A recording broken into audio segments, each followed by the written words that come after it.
take the one corridor, you go from, for instance, Lagos to Lome or Accra, you will see that the barriers are still there.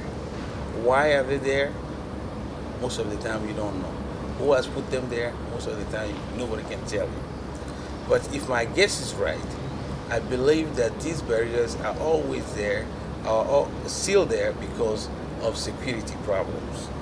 That's one of the key words, those people who are vested interest in having those barriers keep feeding the politician that are supposed to remove them. They will tell it as, well, if we remove the barrier, we cannot control small weapons anymore, we cannot control the flow of drugs, we cannot do such and such, we cannot control bandits and all these things.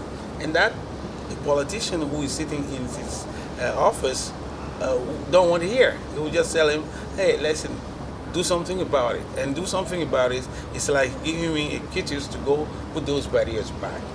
I believe that, all rely on information. If our politicians are well informed, if they know, how they call it,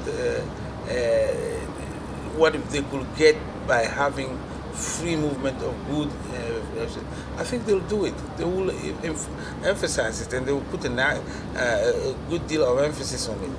But information is power. Those who want it, they don't like this information flow all the way to those people who decide on removing those barriers. They make everything an attempt to keep it the way it is because they have vested interest in making money out of it. And these barriers, we all know that it's not just barriers for the sake of having barriers. You see people paying 1,000 here, 500 there every day. And that's really making it difficult for a private man who want to do business by trading goods from one region to the other to go into business. That's the key issue of it. People should stop paying at the border. If those borders, if those barriers are there and they're not making any money out of it, I'm sure they'll be discouraged to take them out. But the mere fact that the general public doesn't know what to do, doesn't know about it, and they're keen in paying and just leaving, instead of saying, no, I'm not paying, that makes them still stay there.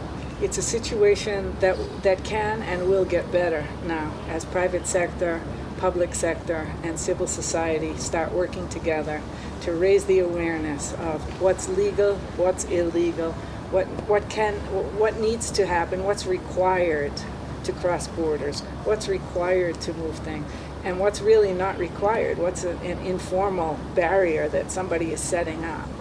So I think, as we get more associations, for example, producer association, transporter associations, farmers associations, and they're more aware of what the rules and regulations really are, I think they'll put pressure and they'll advocate for change. Yes. And I think it's coming soon.